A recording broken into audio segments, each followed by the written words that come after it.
Untuk di Kota Padang Sidimpuan sendiri, pertama memang tenaga kesehatan kita ini serba salah juga. Mereka pun sebenarnya siapnya, tetapi alat kita ini yang tidak siap. Belum ada atau memang Belum ada. tidak ada? Belum ada. Belum ada ya? Iya.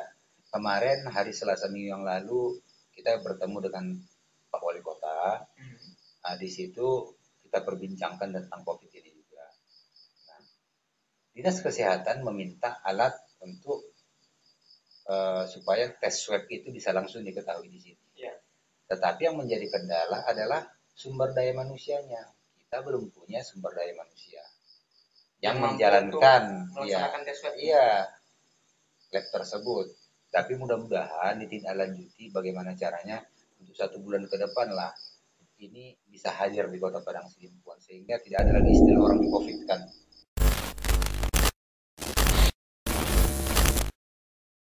So we gonna start this podcast in 3. Assalamualaikum warahmatullahi wabarakatuh. Waalaikumsalam warahmatullahi wabarakatuh.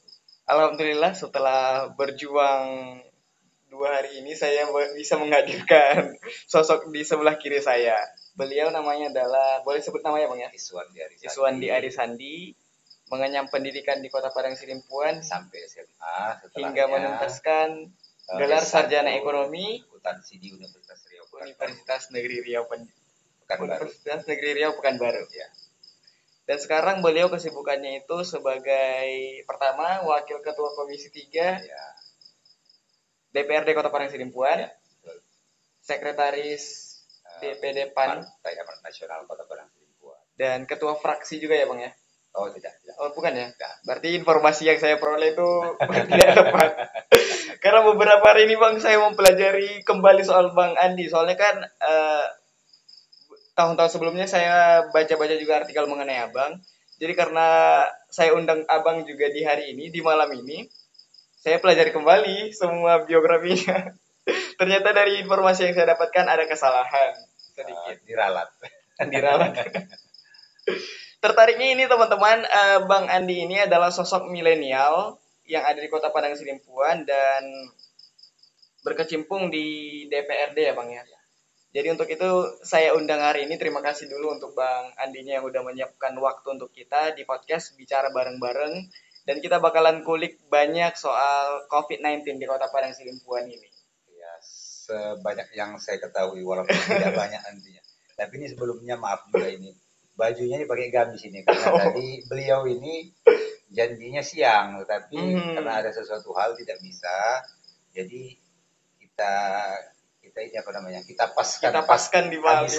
Isya. Habis sholat Isya. Jadi belum sempat ganti baju ini. Dan ini teman-teman kita memang cukup syahdu ya. Karena lokasi yang kita pilih adalah di masjid. Ya, di pelatarannya. Di pelataran masjid. Jadi ya, waduh mikrofon ini. Ya, jadi semoga diskusi kita di malam hari ini, bincang-bincang kita di malam hari ini ya berkah dan memberikan pencerahan ke banyak warga di Kota Padang Sidimpuan. Insyaallah ya Bang ya. Jadi Bang, satu pertanyaan nih Bang yang terus ada di benak saya. Ya. Seberapa parah sebenarnya sih Bang kasus ataupun pandemi COVID-19 di Kota Padang Sidimpuan ini Bang? Sebenarnya kalau masalah parah atau tidaknya itu secara spesifik saya tidak bisa menggambarkannya karena itu ada gugus tugas yang mempunyai gawe untuk menyampaikan secara resmi. Tetapi informasi umum yang kita dapatkan itu bahwasanya di Kota Padang Sidimpuan ini minggu yang lalu itu kita lihat puskesmas Padang Matinggi kan sudah ditutup. Oh iya? Ya, puskesmas Padang Matinggi ditutup per hari Rabu. Karena per hari Kamis minggu yang lalu. Hari Rabunya itu kita dapat laporan bahwasanya di sana itu sudah ada yang suspek. Ada 4 orang, beberapa orang dokter dan lainnya tenaga kesehatan. Kemudian kita juga mendapat laporan dari masyarakat melalui WA kepada saya menyatakan bahwasanya itu kalau bisa dijadikan klaster baru lah, diusulkan kepada pemerintah untuk ditutup. Kemudian sorenya itu saya langsung kontak sama Sekda juga sama asisten 3 dan menyampaikan apa yang diaspirasikan oleh masyarakat kita tersebut terkait dengan adanya zona merah di Padang Matinggi khususnya di puskesmas. Alhamdulillah bersambut akhirnya hari Kamis pelayanan di Puskesmas Padang Matinggi itu akhirnya ditutup. Itu yang pertama.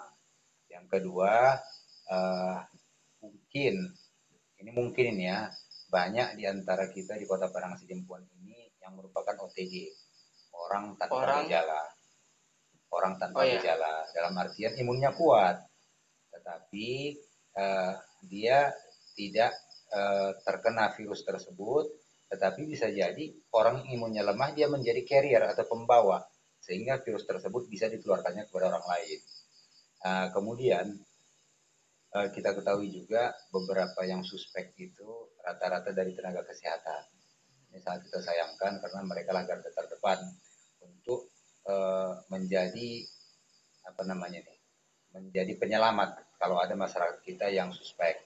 Nah, seperti kita ketahui bahwasanya apabila ada yang positif, tes swab-nya ini sekarang kan kita harus masih menunggu hasil dari daerah provinsi. Di Padang Sidimpuan sendiri belum bisa ya, Bang? Belum bisa kita mendapatkan hasil lab tersebut. Inilah makanya ada istilah di masyarakat kita, nanti kalau meninggal di COVID-kan kata orang. Iya kan? Nah, banyak sih Bang yang isu-isu seperti itu yang datang ke kita. Sikit-sikit ya dikaitkan ke COVID. Ya. Kemudian saya melihat juga baru kemarin dan tadilah gugus tugas itu menyampaikan secara resmi di media berapa sebenarnya adanya kasus positif di Kota Padang Sidimpuan. Sampai hari ini saya baca tadi di media yang dirilis oleh gugus tugas itu ada 45 orang ya. 45 orang.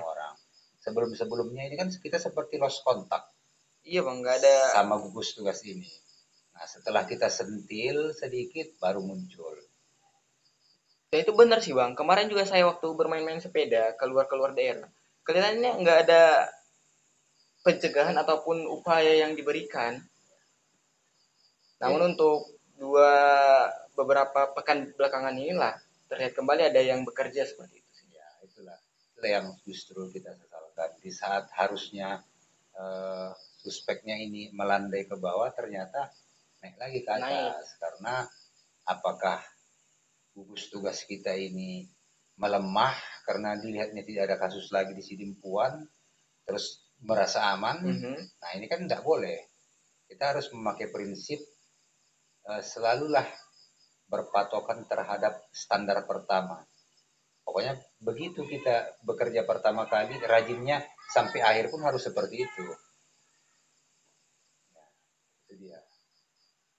Soal ini Bang, kasus kan banyak nih, dan transparansinya juga kita nggak tahu kadang apakah dia ini si korban ini memang terkena COVID atau tidak.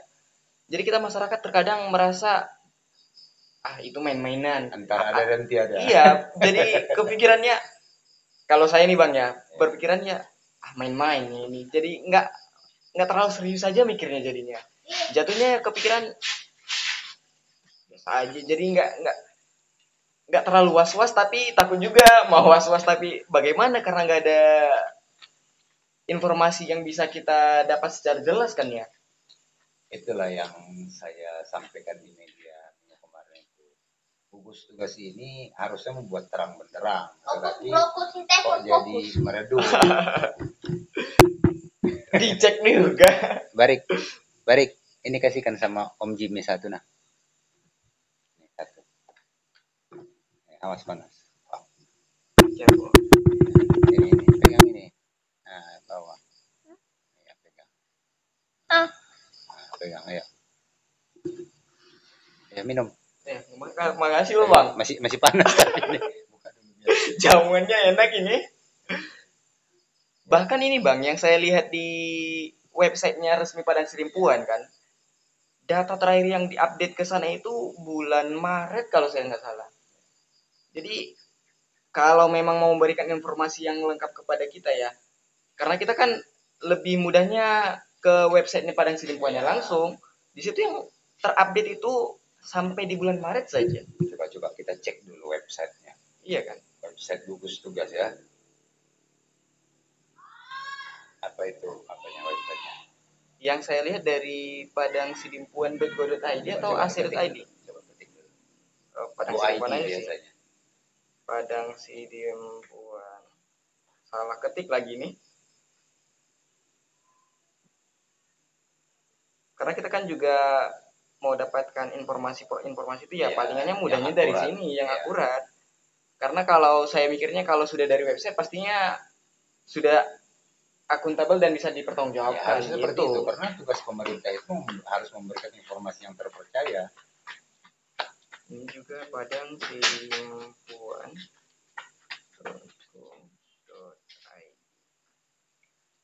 Soal penanganan sih Bang, bagaimana yang pemerintah siapkan untuk penanganan COVID-19 ini? Kalau penanganan sendiri, pemerintah kan sudah menyiapkan ruang isolasi. Kemudian tenaga kesehatan kita juga, seperti dokter Keliat itu kan, yang pertama dokter Keliat, dokter Nasali Keliat, spesialis paru yang ada di Sidempuan, dialah yang pertama kali untuk mengikuti pelatihan tentang COVID-19 pada saat itu ke pemerintah atasan. Kalau itu alhamdulillah sudah siap kita. Hanya saja bagaimana mendeteksi gejala awal si pasien ini yang menyatakan dia COVID, kan ini yang repot sekarang ini.